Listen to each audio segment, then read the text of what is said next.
Hello and welcome to the Dragon's Lair podcast in association with Riverside Sports Bar, the home of live sport and great food in Newport. I'm Jamie and joining me as always is Gavin Thomas. Gavin, have you recovered from the weekend? Just about. It was a long journey back as well this morning, but it was a good weekend in many ways, and it was a less good weekend in other ways. Yeah, it was. Gareth Leclerc's joining us. Gareth, hello. Have you recovered from the weekend? I think you're struggling, aren't you? Out of all of us, the most. Yeah, I wouldn't say I've quite recovered, and I maybe got into my 3-year-old's Easter eggs a bit today to aid the recovery. But yeah, good day and good to see you out as well, Jamie. Yeah, it was a good day. We will get into that bit later. Let's start off with a bit of news. Quiet week news-wise, but some good news. Argentinian prop Rodrigo Martinez has signed a new 2-year contract with the Dragons. So the 26-year-old will remain at Rodney Parade to bowl for the one jersey with Rodri Jones and Wyn Jones, who is poised to arrive from Harlequins next season. The senior trio will be backed up by the up-and-coming duo of Dylan Keller-Griffiths and Jordan Morris. Interestingly, there's no mention of Josh Reynolds in this Argus article, so I'm not sure what the future holds of him. But I think it's good news because when you look at our loose-head options for next season, Martinez, Rodri Jones, Wyn Jones, their experience, Dylan Keller-Griffiths is a prospect, and Jordan Morris. That's not a bad crop there, is it, of loose heads? I think that's pretty decent, don't you think?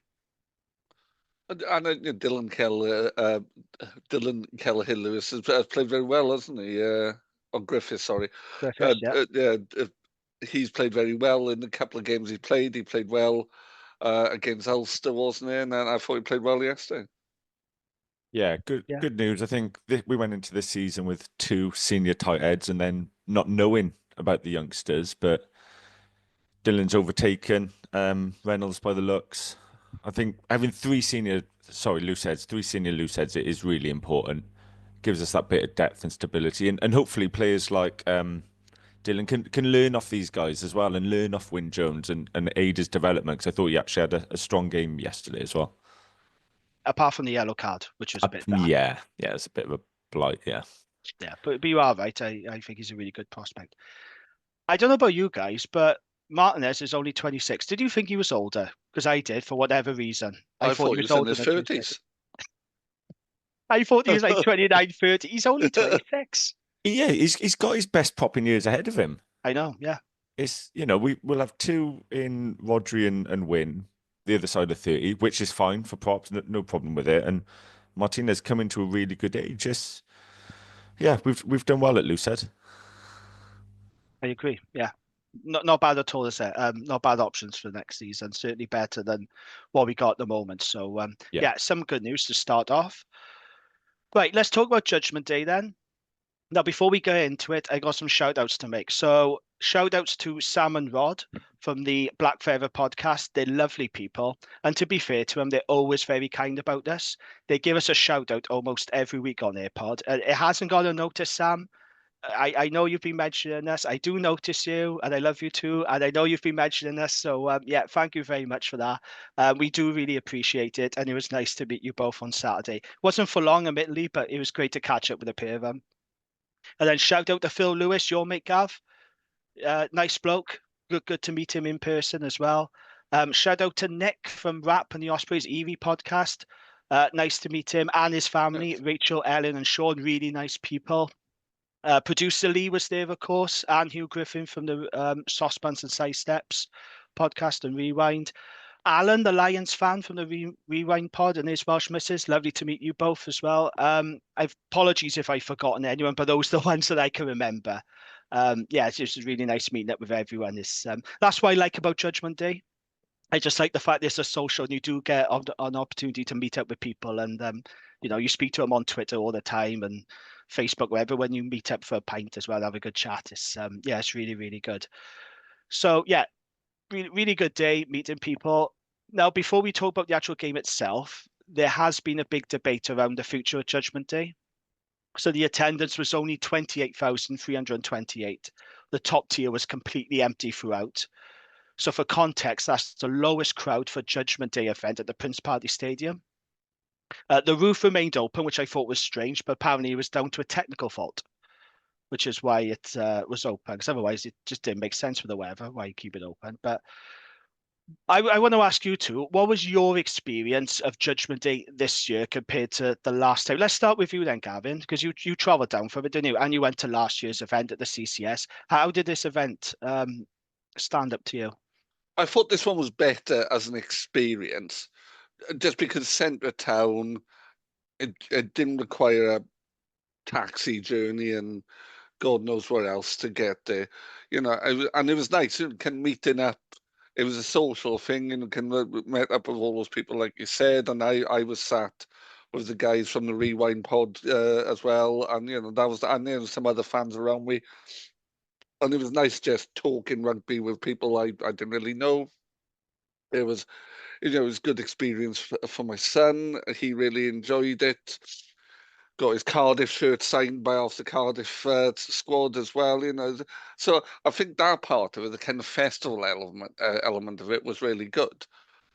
Yeah. The fact there was 28,000 people in there, and by the end of it, there were considerably less than 28,000 people, wasn't it? I think if there were 15,000 left in there at the end of our game, I'd be surprised.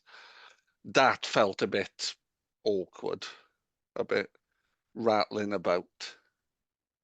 Yeah. On the plus side, though, no queues for bar. No. Barely any toilet queues. It was. No. I don't think I've ever been in the stadium for an event where it's been that quiet before. I've been to a lot of gigs there, rugby matches and stuff, but it felt very, very quiet. I don't think the atmosphere was particularly great either, if I'm honest. It would have been better, I think, if the roof had been closed. I do think it would add to the atmosphere a little bit, but I don't know. It's just in. I thought both games were of a poor standard, if I'm honest. I thought both games were particularly great. But yeah, I wasn't really first game was blown away by the better, I rugby. thought. Yeah, I would agree with that. Yeah, the first game was better. I think Cardiff, were the best side on show across 4 on that day. Yeah, I expected a reaction from them though after the chaos. They are a team that seems to be able to bounce back from a crisis, don't they? Yeah. They are that kind of team. But yeah, so what about you then, Gareth? What did you make of Judgment Day this year? Yeah, I mean, certainly a lot better than last year at the CS. I think that should definitely never happen again. It's just too far out the way. But yeah, it is great parts. It is great to see people. There is a bit of a buzz. It's an exciting day. Get the train down and all that. But yeah, it's just a lack of numbers. You don't get an atmosphere, which is a bit disappointing. I know they did try and group fans together, but it wasn't sort of condensed. And it's just those sort of numbers. It's an expensive day to go out in Cardiff, regardless of free tickets or cheap tickets. Going to Cardiff is an expensive day for people to take families. And is the product on the pitch good enough to warrant that sort of cost? It's just not. No. It's just not. The numbers we used to take down were a lot bigger for this day because we get a lot of sort of people tag on for the event. But now they're not really interested. So yeah, it's tough because it could be a great day and I do enjoy it, but you don't get any home advantage. I mean, we're the home team and the Scarlets score and they're blasting Scarlets tunes over the tannoy. I'm like, well, that wouldn't happen at Rodney Parade, like geeing up the crowd. So it's not really any sort of home advantage, even if you are meant to be the home team. And I guess whether it goes ahead or not moving forward is, do the numbers add up to, do we make enough money from it? Because that's what Welsh rugby needs. Did we make enough money from 28,000 people going? I don't know. I don't know what that split looks like. But if we're better off having it as a home game, do that. But that 28,000 is an indictment of where Welsh rugby is now. I don't think it. Yeah. It was an expensive weekend for me, clearly, because I came up on the train, stayed in a hotel. But our experience was good, kind of. And I'll tell you what, I recommend having 45 minutes in a hot tub prior to going to watch rugby because I was quite chilled. but I think Welsh rugby is the problem at the minute rather than Judgment Day. Whether I'd have it at that point of the season, I don't know. I'd have it at the start, possibly. Yeah. Curtain raiser, everyone's got something on it. You're going in with a bit of optimism. People have missed rugby. I mean, we're very dedicated Dragons fans and, we probably want the season to end. Yep. So, yeah, as a curtain raiser, you've got that optimism. Everyone's got something to play for. It's a great way to showcase rugby and start the season with a bang. I think that might guarantee a few more fans in, but yeah. Yeah, imagine that first game of the season in September. Yeah. Yeah. It'd be a bit of a build-up, a bit of excitement. It'd be a good curtain opener, wouldn't it, to the season? Yeah, very weird how Scarlets tries were accompanied by songs. I think we did have one or two, but all their tries were songs. And Yemo Heed, like you said, this is supposed to be a home game for us. You weren't near that blaring out the Rodney Parade, so that was all a bit weird. Also, as well, I got into City Centre about 12:30. It felt dead. It did not feel like a match day. And even when we walked into Tiny Rebel, very quiet. It got busy, Well, obviously, later in the day, but it just felt there was no buzz. I didn't feel any it was easy to atmosphere. get a beer everywhere, wasn't it? You know, Yeah. even after the game, I went with my lad. We went down Chippy Lane, and even that wasn't as chaotic as I've seen. You know, admittedly, it was like 8 o'clock, but I've seen Chippy Lane at 8 o'clock on a match day it looked like the aftermath of some kind of natural disaster, and it was it was just fairly quiet Cardiff Yeah. Saturday. We went into the City Arms, and on the way there, one of the boys like, "Oh, why are we going there? We're not going to get served. Like it's going to take ages." We just walked straight to the bar. It's just, it's like, oh, But like, all those bars, like on Matthew Street and stuff, which historically would be really, really busy, none of them were. Tiny Rebel wasn't super busy. City Arms wasn't. The No. ones further up the other end, towards the bus station, weren't. No, you're yeah. right. So it doesn't make it feel like you've gone to a big event, then, does it? So then the event goers probably won't return. Because like, I don't know like, if you guys felt as well. When I was walking through Cardiff back to my hotel, it just felt like a Saturday night in Cardiff. Not Yeah. like when you go out on an international that a day, and Cardiff feels like something. Then like kind It's of being bumping, isn't it? All the being pubs are busy. Everyone's yeah outside drinking, smoking, whatever. Yeah. yeah being in Cardiff on an international day feels like something that did not feel like something. Yeah, you want to see everyone wearing one of four colours, don't you, really? That's and you want that banter in the pubs, a bit of teasing, having a laugh. But it's just some people in the pub probably thought, oh, there's a couple of rugby tops about, probably wondered what was going on. People in my hotel were saying, "Well, why are you wearing those shirts when we were leaving?" But these were staff. So these are people who live in Cardiff. Like, oh, Mm, Dear me. yeah. So there is a big debate about the future of Judgment Day. How would you feel about it coming back next season? Well, do you think it should come back, or do you think that we should put a stop to it? Because I've seen a lot of people saying, well, look, I think this event has run its course now and it needs to be stopped because it's not pulling in the numbers like it used to and all this sort of stuff. So I think for me personally, I've never minded Judgment Day, and I've always said it's a great opportunity to meet up with people, have a beer like we did. That's great. But I also have to be honest. If you said to me Judgment Day is not coming back next season, I'd be okay with that as well. I'm not going to lament the loss of Judgment Day, if I'm being honest. No, part of me thought yesterday, oh, I wish this game was at Rodney Parade. And I don't know if any other Dragons fans thought that, but I did. I sat in my seat at one point thinking, oh, if only this was at Rodney Parade. But would you be happy if Judgment Day returned, or are you not bothered about it?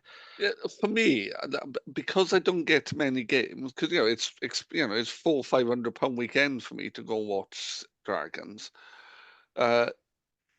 So I don't get to see many games. So for me, it's something to kind of plan for. Yeah, But I really understand why, you guys wouldn't. I was talking to some Scarlets fans, and they were saying, well, they came down this year because they had some family down, and there was a thing, but they probably wouldn't bother, and it's an arse ache to get down, and. yeah. What about you then, Gareth? If I said Um, to you that Judgment Day's not happening next season, how would you feel about it? I wouldn't be disappointed because I much prefer a home game at Rodney Parade. Yeah, But for me, if it did go ahead next season, I'd like them to say how much money we make if it's 30,000 tickets sold. Like, do the numbers actually stack up to warrant it? Um, and I don't really know what else you can do to get more people to go. I feel like it was marketed well. We just need better quality on the pitch. I think people are just pissed off with Welsh rugby as a product, aren't they? And it's not necessarily Dragons fans or anyone else. It's, talking to everyone yesterday, unhappy with the way the WRU was running things. The Welsh game in itself is in a bit of a fix. People don't want to do it, do they? People aren't interested in doing it. Where if you contrast it to soccer, I used to go and watch Wales play soccer in the 90s when we were terrible, and you could get tickets easily. But now soccer tickets, you have to kill to get your hands on them because the product is better and the mood is up. Yeah, one thing you mentioned there actually, Gav, as well, with people being pissed off with the WRU, and understandably, but I've seen I won't put my money in the WRU, I won't put my hand to the pot. The thing is, it's not the current WRU board that fucked Wales. No. So I certainly over the last 7 or 8 years didn't want to go to internationals because I felt the WRU aren't running the game properly in Wales. So I sort of voted with my feet, although still going to the Dragons. But now's not the time to boycott the WRU. Now's the time to try and get behind them, I feel, because it is a new board and they're trying to right some wrongs and head in the right direction. So I think people can get behind it. There's a naivety there as well, I think, Gareth, because I saw someone saying, oh, well, I'm going to go to the Bristol-Gloucester game because I'm not going to give my money to the WRU. The WRU aren't giving Bristol the stadium for free. Yeah, I'll tell you that now. Who do you think's making revenue for food and drink? Yeah, it's not Bristol. It's the WRU. Yes, I saw that post. Very, very silly, I must say. Well, it's just naive, isn't it? Like the WRU were doing it because they'll make money out of it. It's not good luck, though. I get what people are saying, mind. 28,000 for a regional showpiece, however you want to market it, all the other fluff, and then West Country Derby again. What's it? 45,000 tickets sold so far. Yeah, I occasionally go to the big game the Harlequins have at Twickenham. Yeah. And they have 60,000. I went to Gloucester one a couple of years ago. There was 60-odd thousand people there. I mean, in terms of product on the pitch, I went with my brother, old man, and uncle to Gloucester v Bristol, and I mean the highlights reel off that. We've probably all seen Thomas Williams' no-look pass. Oh yeah, that was a great game. It was absolutely, the product on the pitch was fantastic. They were actually better things. We do some things better, and I don't mind saying that the famous shed, it was packed out. It wasn't a patch on the Rodney Parade Terrace for noise and songs. But there were things that they do a lot better than us as well that we could learn from. I don't know if you've ever been to the Stoop. No. Honestly, it's just so well organised there. Getting food is well organised, getting drink is well organised, the seats are good. Well, when we walked into, we were out having a couple of beers. We couldn't get to the stand without walking past a couple of places to buy food and drink. If I go to Rodney Parade, I can go in through the one gate, go all the way down to where I stand on the terrace without passing somewhere to buy a beer. And we're the type that we'll just stand on the terrace. But if we pass a beer, we'll go, we might as well get one because we can't say no. So there's simple things really, isn't there? Yeah. Yeah. Lessons to be learned, I think, isn't there? Yeah. Absolutely. Okay. Thank you for that, gents. Let's talk about the game itself then. Dragons 23, Scarlets 31. A scoreline which, in my opinion, doesn't really reflect the efforts of the Dragons and probably flatters the Scarlets a little. Somehow, though, the Dragons found themselves leading at halftime, having soaked up a lot of pressure, especially in those first 20 minutes. They were hammering away at us in the 22, didn't they? Fair play. At one point, Dragons were 27 points up in the second half, and we were leading 23-21 with just 9 minutes left. But as we all know, the Dragons have no idea how to close out a game due to the weak mentality and lack of experience in the squad. I'm afraid it was the same old story. We've seen this game many, many times before as Dragons fans, where we're in the lead. We know we could and should win, but we don't. We let it slip every time. We've seen it all before. Let's come to you then, Gareth, first. What was your thoughts on Saturday? I wouldn't really say disappointed because I never expected us to win. And even when we're 20 to 7 up, I still didn't expect us to win. So I wasn't heartbroken, even though I probably should have been. We did a lot right. You touched on how well we defended, especially in that first period. The Scarlets had sustained pressure, and we did defend the line well. I watched the game back today, and I feel like to try and win a game, we're doing a lot right. We're getting our best players on the ball. We make sure Aaron Wainwright basically carries himself to death. I mean, he was absolutely outstanding. Tim Basham was getting us over the gain line. We played to a structure to get our best players on the ball. That's good. We tried to add a bit of depth to our attack to try and get around the Scarlets. At times it worked. But I did notice we seemed to just play from one touchline all the way over to the other and back again. So it means our forwards are going to have to work so hard every time to get around the corner. And if they're not winning that race around the corner against the Scarlets, you're not going to win the collision. And it's slow ball, and we just persist. We then become predictable to defend against. And many times we went through those phases and we end up being turned over. I would like to see us occasionally go down the short side and just keep the opposition second guessing. And also it makes it easier for our forwards. They're not having to work around and win that race. You just stay on the short side after like a line out, etc., and just hit it up again. And then you can go to width. So I think we can be a lot smarter in our attack. Again, you can't fault the effort. I think some of the players putting really good individual performance. I know I mentioned Wainwright, but there was a lot of good stuff. I thought Scott Williams actually added a bit of punch in midfield. So that was really good. And Nyron Owen, I think, is always very good, although he's definitely not a 13 for me. No. Angus's distribution. We weren't throwing passes on the floor, which should be a given, but some of his distribution was good, and his pass for Ross's try was gorgeous. If that's Finn Russell, that's getting played all over the internet all the time. Agreed. But then he's also kicking out on the full. After we won a turnover, he also then put a penalty dead, and his kicking at goal was poor. And, we've said it time and time again, we can't miss kicks at goal if we're going to win games. They weren't always easy kicks, but frustrating. And I'm almost, it's worrying that I wasn't that disappointed that we lost, because you should be gutted walking away from a game like that and not winning. So that's a bit concerning, that it's just part of the culture. I was disappointed, I was disappointed because I felt we should have won that game. We had a very average Scarlets team on the ropes, at 27 points up, 20-7. We should have closed that game out. Did you think we would at that point? I'll come on to that a bit later. I will come on to that a bit later. I got a story around that. You mentioned Aaron Wainwright. I thought he was fantastic. He made more carries than any other player at Judgement Day. 18. 18 carries he made.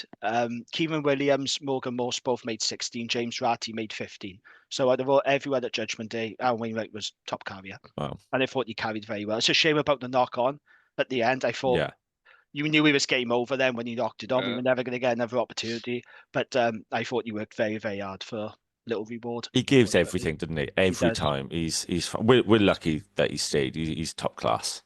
Yeah. I don't know how he'll stay though when his contract ends. I don't think any of us could blame him if he does. No way. He deserves to be winning games. He'll go to France, I imagine. Yeah, just don't go to Cardiff. Don't do that, Aaron. Just get out to Welsh rugby. Right. Go to England. Go to France. Make a killing. Win some trophies. Not a stupid hubcap with stickers on. A proper trophy. Just do that, Aaron, please, if you're going to leave. Right, Gavin, your thoughts on the game? I think I'm there with Gareth up to a point. I think we played well for about 48 minutes. And for 32 minutes, it was a very, very, very poor game. But the attacking shape was interesting because we were looking to get wide. Sometimes I felt we were going far too early. Wide there were a couple of times. And I agree, Angus, I thought had a good game distribution-wise, but a couple of times we've done a miss too, with no collisions in midfield.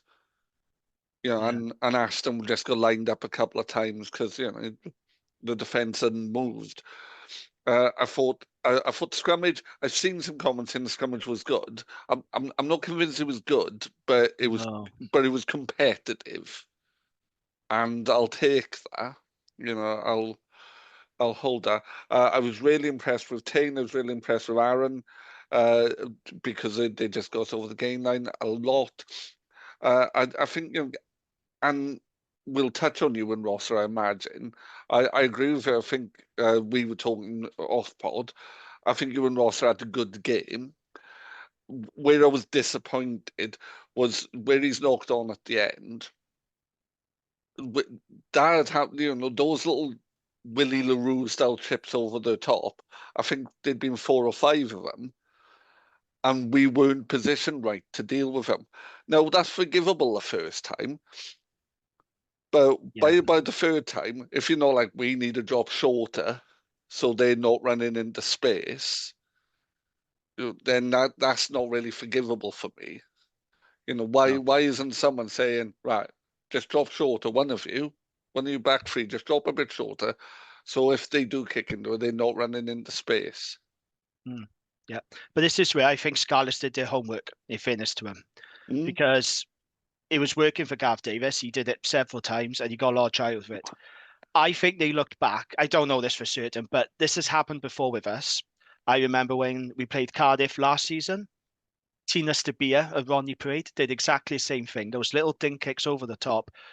We'd either knock on or they'd gather possession. We did not know how to handle it. And I just wonder if they looked at that game or they've done their homework on us and go, right, this is what we're going to do. Because we just looked very uncomfortable. Every time Gareth Davis did that little dink over the top, we looked very uncomfortable. We didn't know how to deal with it. And I do feel for you and Rosser because I actually thought he had a really good game. He put a tremendous try-saving tackle on Joe Roberts, I think it was. His kicking out of hand was good. He was pacey. He made 1 or 2 line breaks.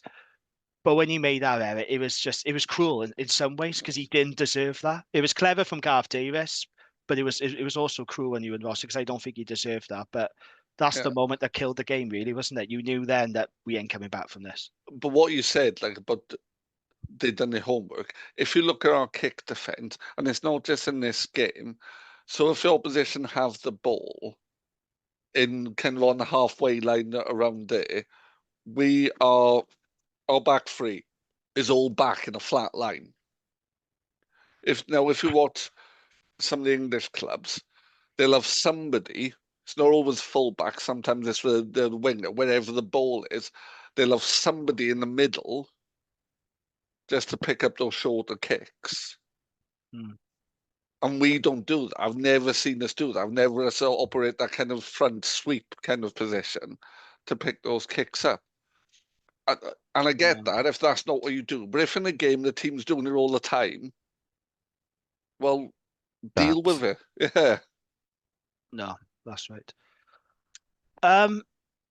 Let's talk about the ref for a minute, right? And this is very unusual territory for me because I don't normally criticize referees. I don't do it on this podcast, as you know, and I don't do it on the Rap Pod either. But I came away from that game very annoyed at the referee. Having watched the game back now, I hold my hands up. I don't think she was as bad as what I thought she was at the time, but I still don't think she was very good. I thought she was very whistle happy and she lacked control at times. She didn't really let the game flow. There were confusion at times, too much dithering and referrals to TMO. I felt the Scarlets got the rub of the green, particularly in that second half. And some of the decisions as well, like that penalty in the 4th minute against Scott Williams. So Tom Rogers does a chip and chase, basically climbs all over Scott Williams, falls to the ground like a footballer, and he penalty Scarlets. I just thought that was an absolute joke. And then in the 30th minute, I think it was, or 35th minute, we were building really good pressure in the Scarlets 22, and then she gets in the way of Rodri's pass. That happened twice. And it was really, and you could see the frustration on Rodri's face because it was a really critical point in the game as well. That could have been a try, and she got in the way. And she held her hands up, and referees do it, but I thought that was a big moment. And everyone's asking why Elliot D got sent off for. So apparently the mold did collapse, didn't there? Yeah. I'm not entirely convinced that was Elliot D's fault, mind. It wasn't Elliot's fault. Well, I don't know if it was Elliot's fault or not. I think what's happened there, from a refereeing point of view, in a situation like that's been collapsed. It's not gone over because Scarlets have lost control of the maul. So someone's got to go. I'm not sure it should have been Elliot, though. when I watched it back. But in those situations, you just pick someone. Well, she showed the yellow card to an Owen first, didn't she? And he was just stood going, "What? Me?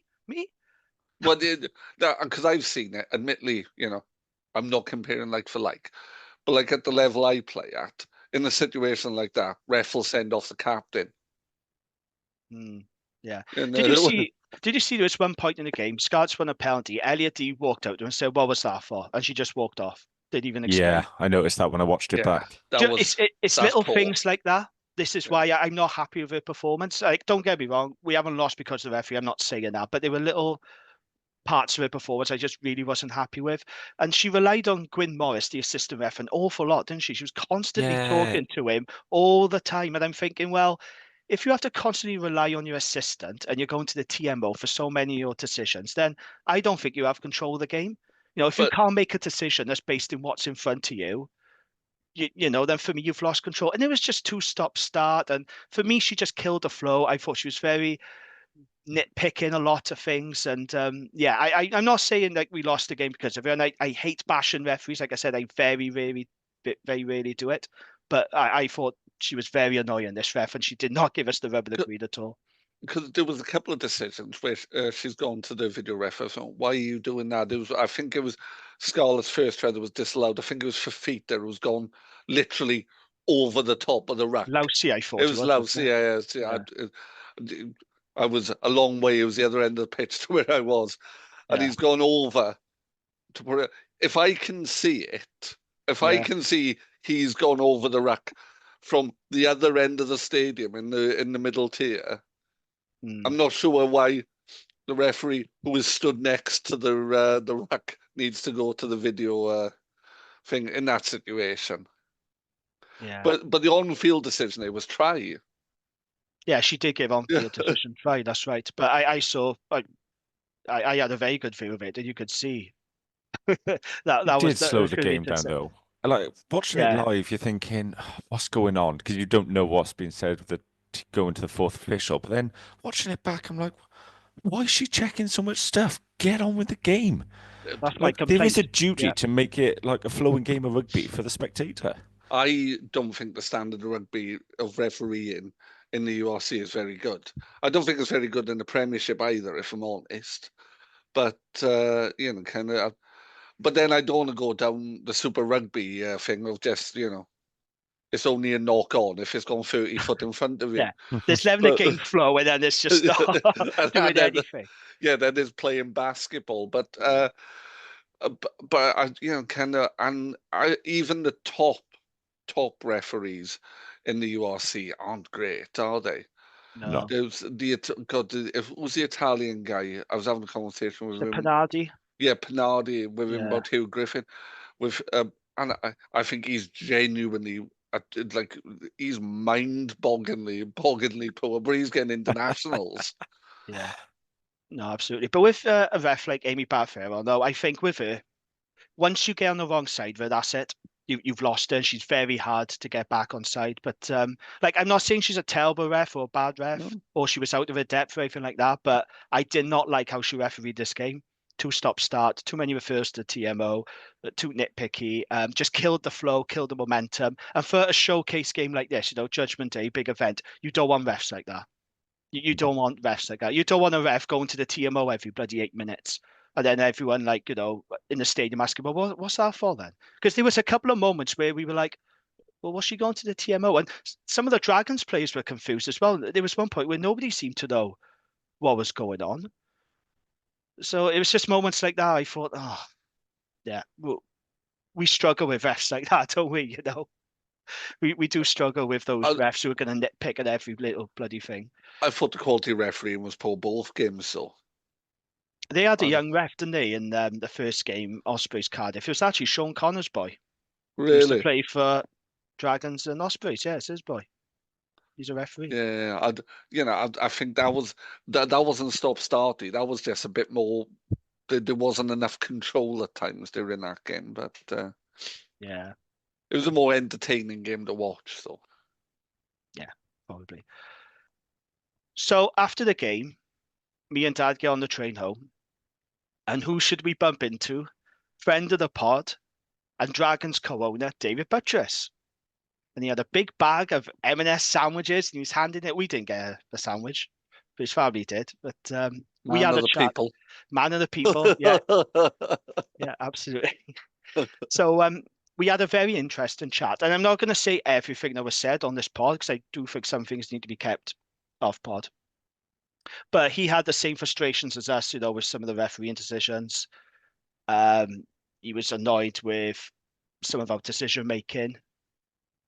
One of the things he said, though, which was really interesting. So he said to me, when we were 27 up, he said, I said to my kids, we'll still lose this.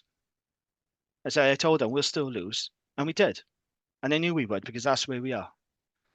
And then I said to him, so David, as a co-owner then, how do we address that? How do we address this mentality? Because one of the other things he said was we lack the top 2 inches.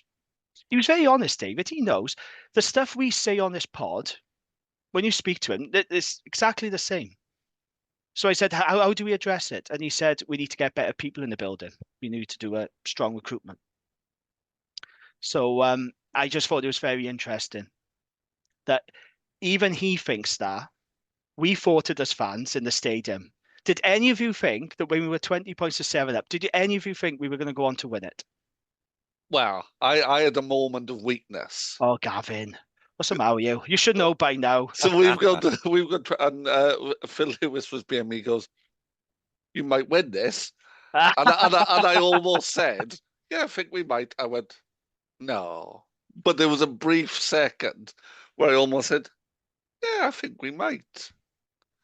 I think if we'd managed to stop that momentum shift that happened almost immediately after the third try, maybe, but Right. Gareth, did you think at any point, even when we were 20 points to 7 up, did you think we'd go on to win it? And be honest, if you think we did. No, genuinely I didn't. And it was almost, enjoy the moment sort of thing, because we know it won't last long. Which if Buttress is saying that and he is the top of the Dragons and we're the fans and we're thinking the same, surely those in the middle, i.e. the players, are thinking that as well. Are they thinking, we're not holding on to this? It's just so frustrating because, you just know.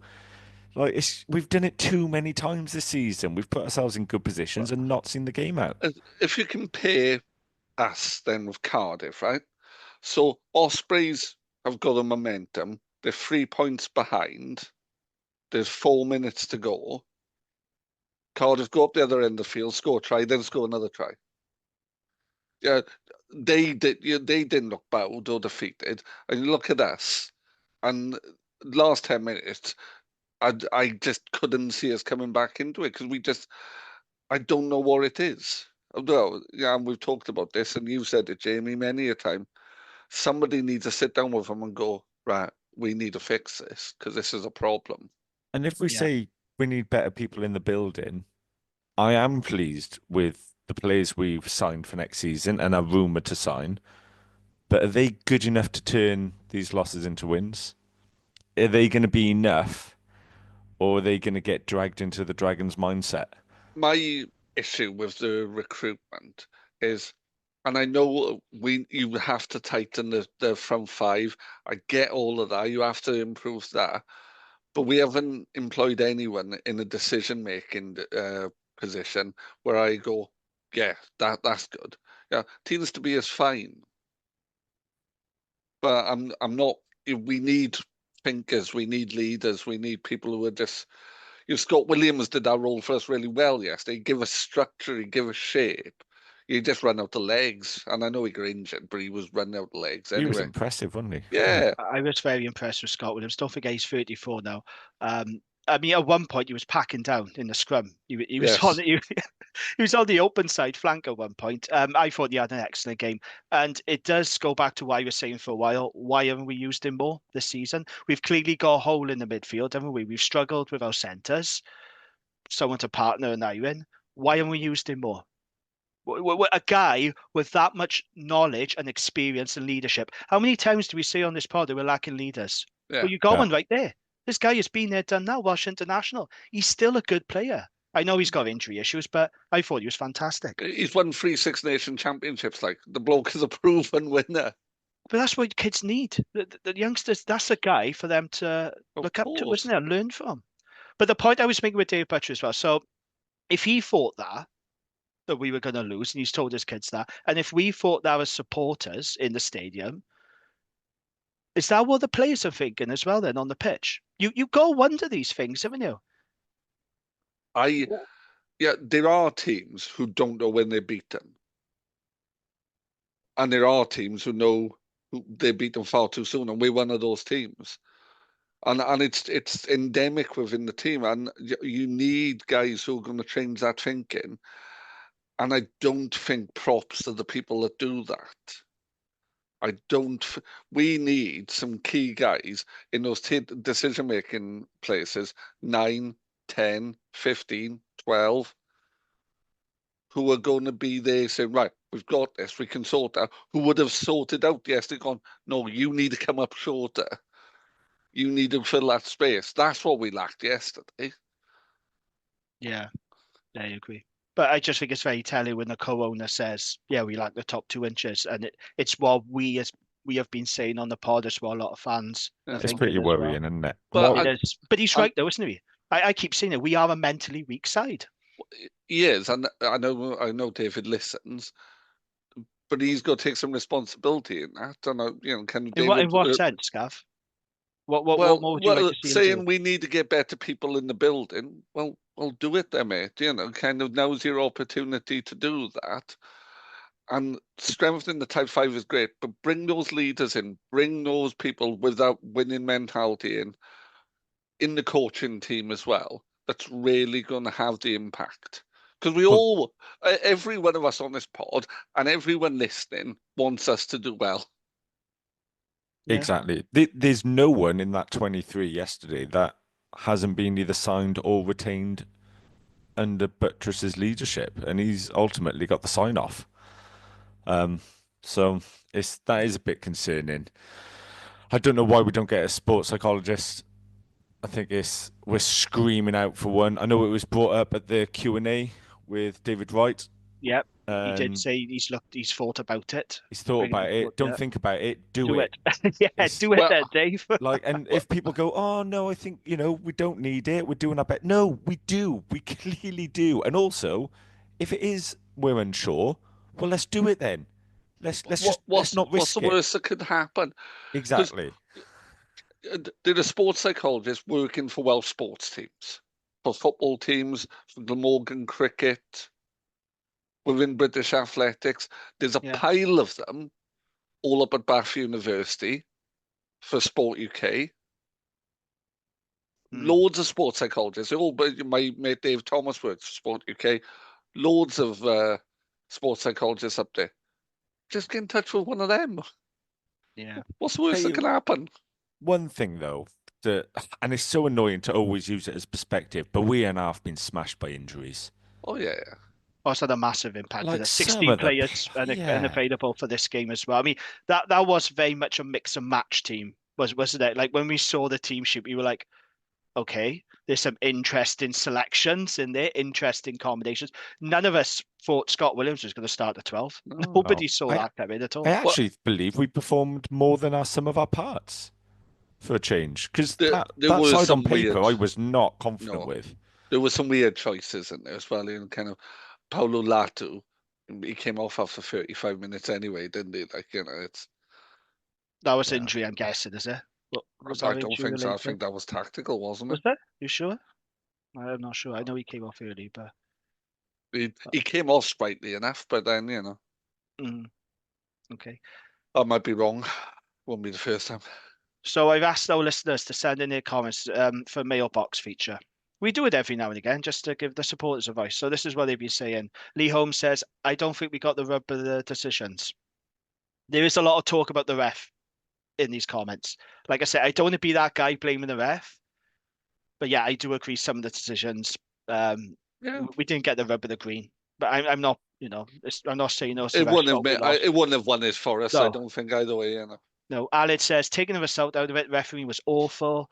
Rosters were electric. Nice to see Big Ben back. We have really missed him. Yeah, I agree. I thought Ben Carter was really good on his return, wasn't he? Quality player. What else does he say? I haven't vetted these before reading them out. I'm literally just seeing them now and scrolling. So he says, apart from that, I think we need a sergeant major next year, as well as coaches. Discipline cost us again. The game was there to be won. It was a very poor performance from a decent Scarlets lineup. I don't think Scarlets are very good. I really don't. I think when you looked at two teams, I thought they were going to blow away. If I was a Scarlet fan, I wouldn't get carried away with this performance. Yeah, you got your 5 points, but you got Leinster next, you're going to South Africa next. You need to wise up pretty quickly. Hugh Griffin said to me, he said, we have to win this game because I don't know what we'll get out of our next 3 games. It's interesting, the discipline thing. I agree up to a point, but some of the discipline stuff, some of it was for offside. And it's just difficult to manage offside, and kind of you're trying to get that extra couple of inches. So the discipline thing, some of this, like Dylan's, was a bit daft and that, but offside sometimes is you can't manage it. Yeah, no, I agree. Ian Coombs gets in touch, says discipline killing us, and we desperately need a reliable goal kicker. You just said that, Gav. There, he says, "I'll be back next season." That's the spirit. It's tough, but we need people to be back, don't we? We do. We must have the most loyal fans out of any Welsh region, mind. Fair play, I think we do. I don't think the other fans would stick around with this. We put up with too much, don't we? In fairness, we put up with a lot. We're very, very loyal. Don't you think? Yeah, I think a lot of other clubs would be kicking up a bigger fuss. There's just nothing else to do in Newport, is there? But then you look at the Ospreys, who are considerably better than us, and they got much lower average attendance than we have, and we never win. And they're much better than us. And we still generate a good atmosphere. Like I said, it's better on our terrace than it is in the shed in Gloucester. And look at the rugby they're playing. Yeah. Paul Shepherd says Basham was very, very good. Yeah, he was. I thought Basham was good. Tristan said referee was terrible, but what's worse is Rodri's decision making at times is absolutely terrible. He had a stinking first 20 minutes, mate, didn't he? He really did. Did you see when he slipped in the 22? And you're thinking, kick the bloody ball off, and then he beat.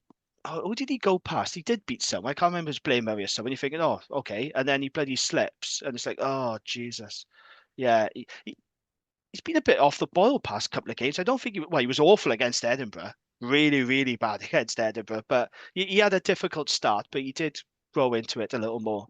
When Dane came on, it didn't feel like a downshift. Sometimes when Dane comes on, it does feel like a downgrade, and it didn't feel like a downgrade in yesterday. Did our 2 young nines play in the Super Rugby Company this weekend? Yeah, they did. Yeah, I like the look of both of them. I'd like to see that one of them on the bench in the next couple of games. I can't remember what I was saying at the game yesterday. I was saying, I think Dane Black's contract is expiring. You know these things, Jamie. Dane's contract is expiring end of this season, doesn't it? I believe so. I don't believe he'd be sticking around now. No. And I think because we've got Shea Hope and we've got Morgan Lloyd, haven't we? So unless we're trying to protect them, we're not putting them in. Because we're not confident with the squad, but I'd just get them in. We've not protected anyone else, so have you? Because if you look at when you look at like the SRC teams being put up and say, "Oh, how many dragons?" And like there's people, I'm like, "Ooh, did he? Okay." There's loads of them. That just reminds me. Can we just address something? We say we lack experience to close out games. Why on earth is Steve Cummins farmed out to play for Pontypool? He was bigged up as a sign-in, had an experience, exactly what we need, a leader on the pitch, a big second row. So why was he not on the bench for us if he's fit? It just baffled me. That is not down to injuries then. It's just poor selection. So this is where Philo needs to come under a bit of scrutiny with his team selections. Because I remember when we did this pod, Gav, and when we were playing Montpellier, and you was very critical of the team selection, wasn't you? He was like, why are we making so many changes? Now, that was a missed opportunity. We put out a youth team against Newcastle. Again, we got the win, fine, but we did not go as strong as we could have and should have done in the European Cup, because a European run, that gives fans something to look forward to. A knockout game of Rodney Parade would have given us long-suffering fans something to look forward to, wouldn't it? And I felt he got his team selections wrong in the Challenge Cup. That was brought up in the Q&A. And I got the impression from the board that they weren't particularly, because I think Blumberg said, well, you'll have to speak to Philo about that. We'll try and get him in. And I'm starting to question a lot of Philo selections, and I don't understand why Steve Cummins, with his experience, you would have thought he'd be playing against his former teammates, wouldn't you? You know, like Scott Williams did. Scott Williams has barely played for us. He's made a couple of appearances off the bench, and he's starting at 12. And don't get me wrong, it worked. He was great, but you are right. He should have been in our match day 23. He's the profile of the player that we needed. It's just, Philo's decision making at the moment leaves a lot to be desired. It makes very little sense to me some of the time. And I said slightly more flippant comment to you guys in our group chat about the decision making, but I don't get it. If he had picked Nick Thomas, I know he's injured, but on the bench, you think, okay, he's looking to the future, give him the experience of playing in the stadium. But he didn't. It wasn't that sort of pick anyway. So it's Barney Langton Cryer, who, he's mid-20s, isn't he? And he's not going to pull up any trees, is he? We know exactly what Barney Langton Cryer can do, and he's not going to pull up any. He's perfectly fine, but he's not going to pull up any trees. And it's not just our decision all the way through this season. I don't get it. I don't understand these decisions. No, I think it's fair. And like I said, I think Philo needs to come in a bit more scrutiny with some of these selections, because it's a bit weird, isn't it? Come on the pod, Philo. Absolutely, let's have a chat about it. Stuart got in touch. He said, when I saw the ref, I thought, oh no, here we go again. But I thought we played a better rugby. Too many penalties is the Achilles heel. Yeah, Kevin said concentration fell off in the last 10 minutes. Yeah, I agree with that. Dino gets in touch. He's talking about sports psychologist as well. So yeah, it's a fair point though. We've just talked about it. He's absolutely right. I saw that comment earlier, and I said no. You said another game that got away from the Dragons need to bring in a sports psychologist. Dino's actually talking some sense for a change. I don't know what's going on. He's banged his head or what, but more sense than he was talking when I bumped into him yesterday. Oh dear. Well, let's not go into that then. What else have we got here? Clive, let's be honest, we played pretty well. I don't know where the ref got some of her decisions from, though. She's not up to this standard. It was no better in the previous game. I know it's easy to blame a ref, but sometimes it's justified. Yeah, I wasn't happy with the ref, but I don't think she was that bad on reflection. But some of her decisions and the constant bloody TMO referral and stop starting really did get on my tits, I have to be honest. What else have we got here? Berwin said, I thought they played well, a lot more determination and confidence. Shame the game got away from him in the last 10 minutes. Delmy says, great choice on Rossa. Just goes to show what we have in the back line when the ball flows. Good scrum, line out good. Must get the killer instinct to win. See, I don't agree with this comment. Yeah, he says, disappointing performance from Ashton Hewitt. I disagree. I thought that was Ashton's best performance since he's returned from injury. You know what? Agreed. I really like Ashton. Bit of a Dragons legend, but he's probably not hit the heights since he's come back that he was at previously. I thought he had a good game. He got badly exposed for Peter's try, but that wasn't his fault. The defense didn't shuffle out. Yeah, and you can't expect a winger to deal with a rampaging back rower out in those wide channels. Bit of a mismatch, isn't it? But that was a defensive issue, Rod, which we defended well in the wider channels.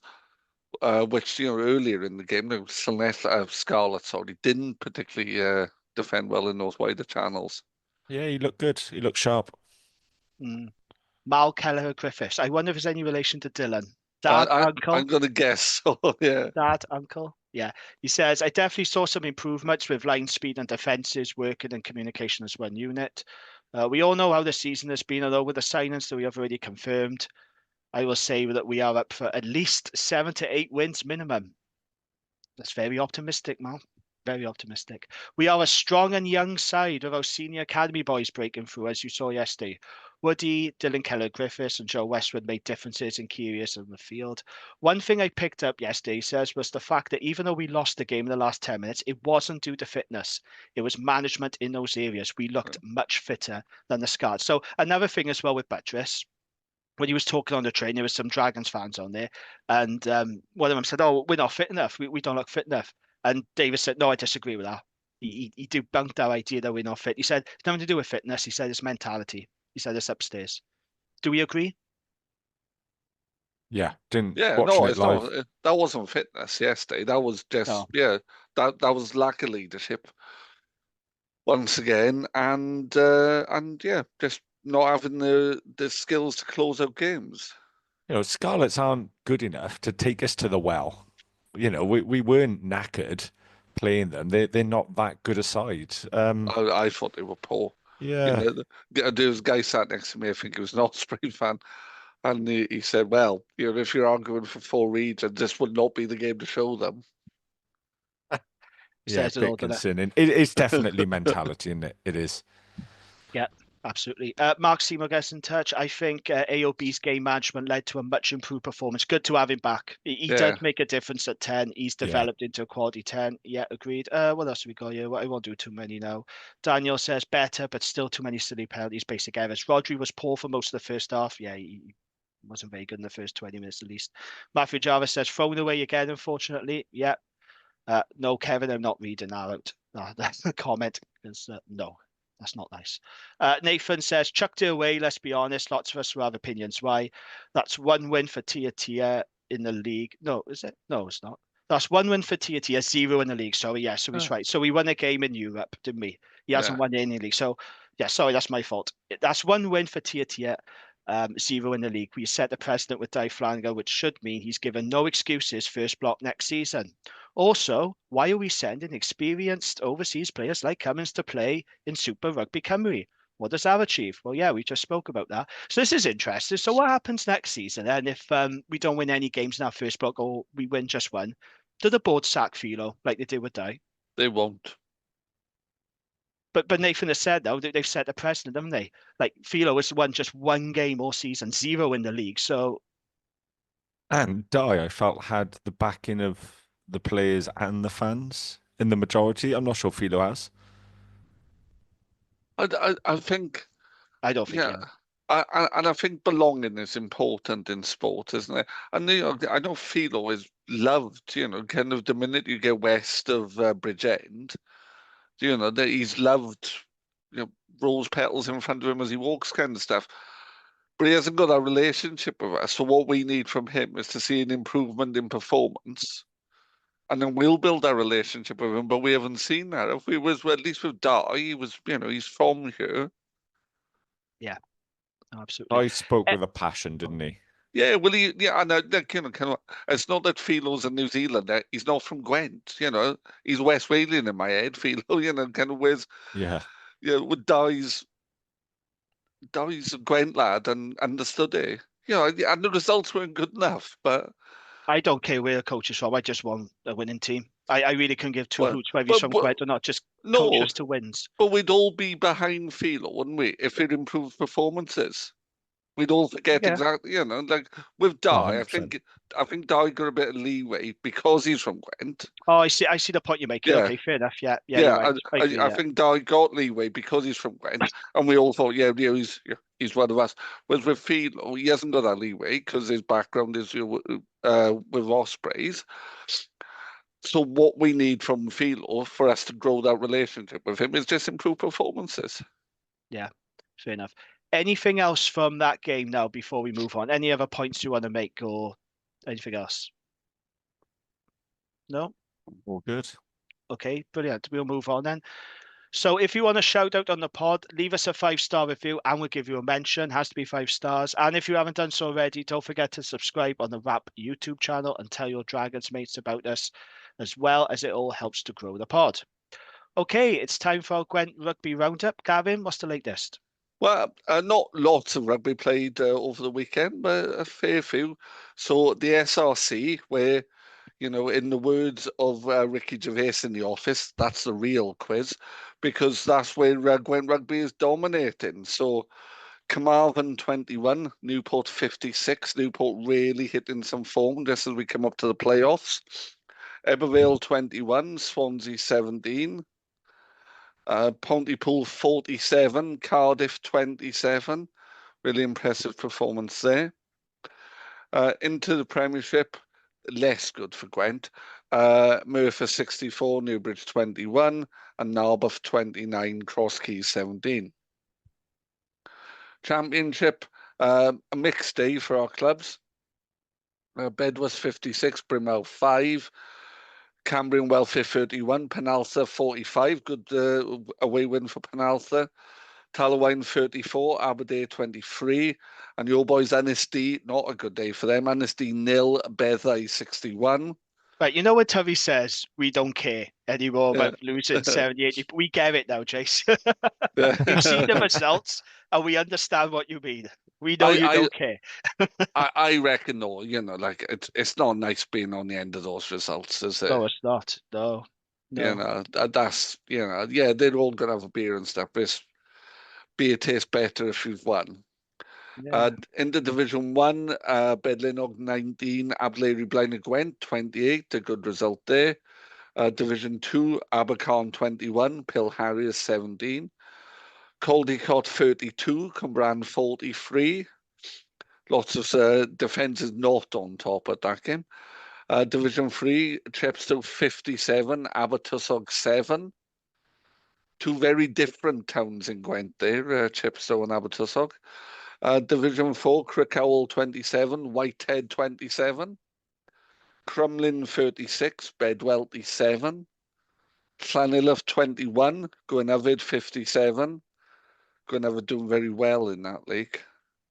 But yeah, I think part of it, because long way away, it's up in mid-Wales, isn't it? So I think it's a bit of a long journey sometimes. But yeah, it's a good away win for Gwynafyd. RTB Ebervale 80, Pontland Fife 17. Good win at the welfare there for RTB. In the Division 5, Hollybush 14, Abersychan 19, and Mago 28, both at 14. And Division 6A, 6A Girlin 11, Trinant 69, and Division 6B, St Julian's High School All Boys 50, Sully Sports 19. Lovely stuff. Is that it, Gav? Yep. Good. Let's move on to Saturday then. So, I wish the season would come to an end, to be honest. I really would prefer if this season just came to an end right now. But no, we still got 3 more games to go. And on Saturday, it's another Welsh derby, this time against the Ospreys, away. So, pop quiz for the pair of you. When was the last time Dragons beat Ospreys away from home? What year was it? I'm rubbish at this. I know. Gareth, any ideas? Gareth might not know. When was the last time Dragons beat Ospreys away? I mean, I know we got a terrible record down there. A game sticks out in my head when Faletau really announced himself on the scene back in like 2011 or something. Surely it's not that long though. We must have won since then. Because we beat them. Did we beat them in Bridgend? Since then. Oh, he's warm. Yeah. I'm gonna go 2011, but yeah, I'm not. I'm hoping it's a lot more recent than that. I'm going to say 2016. Right. So the last time Dragons beat Ospreys away was March 2021 because the game was in Bridgend due to COVID. It was Ospreys 20, Dragons 31. Wainwright scored 2 tries from your favourite, Gav, Jonah Holmes, and Ashton Hewitt scored 2. That Will Reed pulling the strings as well. I would have thought Sam Davis, to be honest. Yeah, 2021 Will Reed would have been, yeah. Oh, yeah. I haven't got the team sheet in front of me, but I guess it would have been Sam Davis. Yeah. The last time we won in Swansea, however, was 2010, when Dragons won 21-16. A young Talupe Faletau made his name, remember, with a big afro when he first burst onto the scene? Retro Faletau, classic Faletau. And a certain Mr. Di Flanagan was Ospreys fly half. That's how long ago it's been. So, yeah, it's fair to say our record in Swansea is pretty bad. And let's be honest, we don't look like we can beat the neck at the moment. So I think we all know how this is going to go. The thing about the Ospreys, though, I do watch a lot of Ospreys. I do like the Ospreys. I watched them against Leon, and I thought they looked tired. And I have to say, I was very disappointed with their performance at Judgement Day as well. Again, I thought they looked tired. They're looking like a team to me now that's running on steam a little bit. Because when you look at their last few games, they've had 2 derbies against the Scarlets. They had that European quarterfinal, and then they had another derby, at Judgement Day against Cardiff in Cardiff. These are all emotionally charged games, so I think they've put a lot into these games. They do seem like they're running on empty a little bit, and they will get 5 points against us. They will get their bonus point win. We all know they will, but they're probably going to have to win those 2 South African games, I think, now to break into the top 8. It looks like a big ask, but what have you guys made of the Ospreys this season, and how do you think? Well, are there any areas that we can target at all? Because we know that we're going to struggle up front against them. That is their strength. Although, to be fair, Cardiff did a number on them up front, but let's not forget they were missing Adam Beard and Tipuric and now, weren't they? So, well, I think where I thought they looked weak yesterday was in their wide defence. Cardiff played quite narrow and then quickly looked for width, and they struggled to organise themselves, and Gabriel Hamer-Webb looked like a world beater yesterday. Yeah, but Wales Online are calling for him to play for Wales now. Come on. Because he looked so good because the wide defence was really poor. Yeah. And he was just being given space to run into, gaps. So decent player, don't get me wrong. Oh yeah. Calling for Wales, it's just a bit reactionary, isn't it? Just a bit. Yeah, as my son said, he's no Mason Grady, but yeah. Yeah, but so I think that's where the obvious place to kind of target them. And we saw yesterday that Jared, give Jared space, and he can give people a bit of a go. I like Jared Rosser. Yeah, he's a good winger. If we can target them out wide, I'm praying we have Rio and Hugh Anderson back. I know we've not really seen a report on how bad their injury is. No. But I agree the Ospreys do look tired. They've had a big run of games. They look a bit spent. But from their point of view, there's probably no one else you'd rather play, a team that literally can't win. True. So they probably think, thank God we've got the Dragon. If I was an Ospreys fan, I would be delighted to have the Dragon. You'd be like, we can put in half a shift. It's the perfect game, isn't it? It's Dragons the perfect game to bounce back. It is the perfect game. The pack we picked yesterday, up against the Ospreys pack that they put out yesterday, I'm not convinced we're going to get a lot of the rub of the green against that, are we? I wonder if there'll be some rotation though. Where they look to rotate a little bit. Is this where they bring Cummins in? But I was talking about the Ospreys. Yeah, it wouldn't surprise me if they made some changes for Gawaso in the Dragons. Let's freshen it up a bit. But then they have picked up some injuries as well. I was just so disappointed with their performance at Judgement Day. They normally know how to do a number on Cardiff, especially up front. But they were poor. I thought the forwards were poor because I think Ospreys have looked better since Jones took over from Toby Booth. Attack-wise, yeah, they have. Yeah, I know, kind of Robbie Squidge will be sending me evil thoughts now. The idea that I've kind of criticised Booth, but I think they've looked better under Mark Jones, particularly in attack, like I say. But attack forwards yesterday, they were overpowered by Cardiff, weren't they? And that really shouldn't happen because it's Cardiff we're talking about, Yeah. They're not a physical side, Cardiff, but they look quite physical yesterday. They did. We just never turn up down the Liberty, though, do we? Or the Swansea.com. But it doesn't make sense. Why is that then? Because let's be honest, right? I don't mind the Swansea.com. I actually, as a visiting fan, I prefer the Parker Scarlets. I really don't like Parker Scarlets. There's something about Parker Scarlets. I don't like it down there at all. I don't mind the Swansea.com. It's a football stadium, fine. But I don't mind it. It's not intimidating, is it? But that's what I'm saying. It's hardly the most intimidating venue. It's not like going to Toman Park, is it? Or bloody the RDS. So why do we struggle so much there? It doesn't make sense. But I think those intimidating venues now becoming less of a thing. I used to go watch loads of different clubs with my dad, and my favourite one was always to go watch a midweek game down at the Knoll. Because it literally felt like you were entering some kind of darkest pit of hell. It was bloody terrifying. Yeah. The closest we came to actually beating the Ospreys in Swansea was in August 2020 when we drew 20-all. I don't know if you remember that game. Leon Brown scored that amazing try. Oh, yeah. Do you remember that? Was it Dan Evans or someone he just handed off? Slaps him in the face, didn't he? Yeah. And I think it was Sam Davis who missed the conversion that would have won it, if I remember correctly. Yeah, I think you're right. I think it was Ashley Newt who scored a try right at the end. I mean, that's a game we should have won. But I think it was Sam Davis who. Oh, I'm fed up with saying it now. I know, but I think he missed the conversion that would have given us our first win in Swansea. God knows how long. So it's just.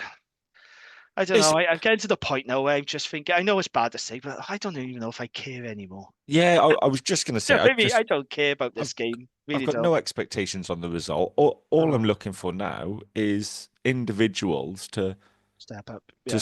Put their hand up as well. Like a shame Hugh Anderson was injured, and fair play, Ewan Ross has stepped in and done quite well. But I want to see Hugh Anderson play, and I want to see him stake a claim to go on the summer tour. Yeah. And I want to see Rio play if he's fit again. And that's what I want. Out of these last 3 games, I don't see a win.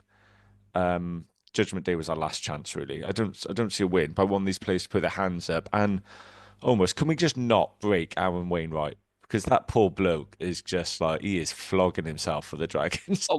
And I know that I criticised Philo for rotating against Montpellier. Now I'm going to kind of contradict myself. Don't select Aaron for the games out in South Africa. You don't think he should go on that tour? No, God, give the bloke a rest. Jesus Christ. Yeah, we're going to get absolutely destroyed. But the problem is, without him, it'd be even worse. Yeah, we're all... they're going to shove their hands up us anyway, aren't they? So we might as well... Quality mind, didn't he? Wainwright, fair play to him. He is absolutely outstanding. I would love... Imagine him playing off a dominant scrum. Yeah, well, that's why we produce such good number 8s like Faletau, because they have such practice at picking the balls out, don't they? I think, was it Faletau did it once for Wales at Twickenham and pulled the ball out, beat a couple of men and put was Gareth Davis over or the scrum half over? People are like, what a pickup out of a retreating scrum. I was thinking, mate, I've seen him do that for years. Like, that's all he knows. It wasn't at Twickenham, it was at Cardiff, and he did it. It was Rhys Webb who scored. Yeah, I remember that. Yeah, Class. He had very good practice at Rodney Parade of getting the balls out of retreating scrums. As Dragons fans, like, yeah, we've seen that before, mate. Everyone's like, oh my God, how class was that? Yeah, we've seen it before. Because it's bloody hard work when the scrum's going backwards and there's feet flailing about and get a hand in and pick her up. Like, but I'm just imagining Wayno, we've got a scrum that's on top and we're going forward. Yeah. That'd be a sight. That's next season. Yeah. Well, yeah, look, I don't think Wyn Jones and Dylan Lewis are going to turn us into, kind of South Africa in the 90s. But no. But they'll give us more stability as well, don't we? Well, Seb Davis will give that, won't he? He's a big lump. We gave Seb Davis a bit of a wave, and Seb is a Dragon. He did give us a smirk and a thumbs up, to be fair to him. So I've always liked Seb Davis. I tell you what, mate, how good was Thomas Young when he came off the bench? Yeah, that he made 2 line breaks, that kick through. Yeah, that assist was lovely, wasn't it? I want to see him do that Rodney Parade, please. That's what I want to see. Yeah. But why do I get this awful feeling the Dragon's curse is going to bite him and he's going to come down here and he's just going to be very underwhelming like so many of our big name signings have been. Or he'll get injured and the only proof of his existence is when Gareth sees him in Sainsbury's. It's so Dragonsy, isn't it? So, as much as I like the Ospreys, I'd still like to beat them this weekend. I would like us to do. I'm sorry, Sam and Rod. You're lovely guys, and I do like the Black Forever, but we really could do with a win. It doesn't mean anything at this stage. We're going to finish bottom, but it'd be nice to talk about a win. We haven't done the double over the Ospreys since that season when we beat them back in 2010, 2011. So the problem is injuries are piling up. Ben Carter come off for an HIA. I think he did, didn't he, yesterday? He did, yeah. So you kind of think, well, he's not going to be available, is he? For HIA, it's hard to see him. It depends what the outcome of it was. Yeah, and the injuries are going to pile up. Are we going to have Rio back? Are we going to have Hugh Anderson back? Because if we're going to go there again with sort of a makeshift team, then there's just no point, is it? There's just no point. Are you going to this one, Gareth? I can't be there this weekend because I'm going away for the weekend. But are you going with the supporters club? No, I can't make it. I've been a couple of times, but no, I can't go down, unfortunately. But yeah, there's no atmosphere down that stadium, with all due respect. It's a nice venue, but good for the football, not for the rugby. But it's the people that make the atmosphere. I said this on rap. People say the atmosphere is poor, but if you don't turn up, then it's going to be poor. I do hope Justin Tipuric makes an appearance for him before the season ends, because this is his last season, isn't it? And they were hoping to have him for the home game so they could promote it, like come and see Tip's last game. I do remember a couple of years ago when it was Alwyn Jones's last game, and that was the promotion when he played against us. So, big fan of Tip. So I do hope he returns for him. But I think we all know how this game is going to go. Do you want to give a prediction, any of you? Is it worth it? It's got to be Ospreys by at least, 18, 19 points, isn't it? At least. Ospreys by 6. Really? Is that slow? Yeah, come towards the end of the season, innit? Let's have a bit of joy. They would still lose it, but only by 6 points. Doesn't that just sum up where we are, though? Well, that just sums it up, doesn't it? When Johan Lloyd kicked that penalty, I was sat and I just kind of slumped, and Phil Lewis was behind me and goes, "Oh, you don't even get a bonus point now, do you?" I'm just kind of there going, "Oh, geez." Only the Dragons can make someone like Johan Lloyd look good at 10. Because he did play well. I'll hold my hands up. He did play well, but it was against the Dragons, so don't get too excited, lads. He's got Williams targeted in mind and run through him a fair bit. That was quite nice to see. He's not a 10. No, he's a fullback. Everyone knows it. We've had this conversation on rap many times. Yeah. Gareth, your prediction, if it was worth, do you want to? I'll go Ospreys by 12, I think.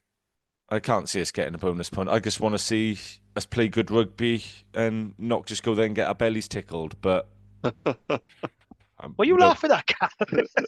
Just a description to get our bellies tickled. Well, it's happened a few times this season. But then again, it's like I was saying to someone in the pub yesterday. We should be sat on 6 wins now. Yeah. On a serious point of view, we should be, because obviously Ospreys the first game of the season. I know we were lucky, but Sharks 22-5 up, Lions, we were in control of that game. Cardiff 15-5 up half time, should have won. Ulster should have won. If we had a goal kicker, that would have been 5, and we should have beaten the Scarlets on Judgement Day. That's 6 wins. Can you imagine if we're sat here now saying we got 6 wins? I think we'd be over the moon. I would more than happily take 6 wins next season. I know people go, "Oh, yeah, let's aim for 10 wins." All this. No, if we had 6 wins next season, I'd be chuffed. I would take 4. I'd take 4 wins next season. That's a 400% increase on this. Yeah, do you know what? And I'm sure we'll get into it closer to the time, but I would take 4 wins, provided we also picked up more losing bonus points. Yeah. And also played better rugby. But yeah, 4 wins, I would take it. I pay money to see my team win, and I've seen them win once. 4 wins, 2 wins in Europe. But you want to do what Cardiff did last season, where they only won 4 games in all competitions, but they picked up the most amount of bonus points, didn't they? Yeah. And that's what we want to see. They were competitive, and that's what we need to be. We need to be more competitive. We're not even getting losing bonus points. That's the most depressing thing. Well, we didn't even get one yesterday. No. That's what we were meant to be. More than that. We deserved at least a bonus point from yesterday. Like I said, I think that scoreline flatters the Scarlets somewhat. I thought we deserved something from that game. Yeah. Sorry, the Scarlets had a good team out as well, and we're missing 16 players, a lot of which should have been in the 23. They should be romping to victory against us. They're just not a special side, are they, sadly? Well, they got the job done. But like I said, if I was a Scarlets fan, I wouldn't be getting too carried away because, no, for obvious reasons. Right then, gents, that's a wrap. We will leave it there for this week. Next week's pod is going to be different. We're going to do something different. We're going to be focusing on Super Rugby Cymru. And we'll be looking at each Gwent team, because it's been a very good season for Gwent teams, Gav, hasn't it, in the Super Rugby Cymru? It has. We're 3 of the top 5 are Gwent teams, including Ebo in second and Newport in third. Absolutely. So we'll have a guest on. We'll have a chat about that. We'll have a chat about Ebervale, because that'll make you very happy, I know, Gav. And then we'll talk about the Ospreys loss as well, no doubt. But we will focus on Super Rugby Cymru more. Gentlemen, thank you very much for joining me, and thank you to our friends at Riverside Sports Bar for their continued support of the podcast. We'll be back next week, but until then, thanks for listening, and we'll catch you on the next one. Ta-ra.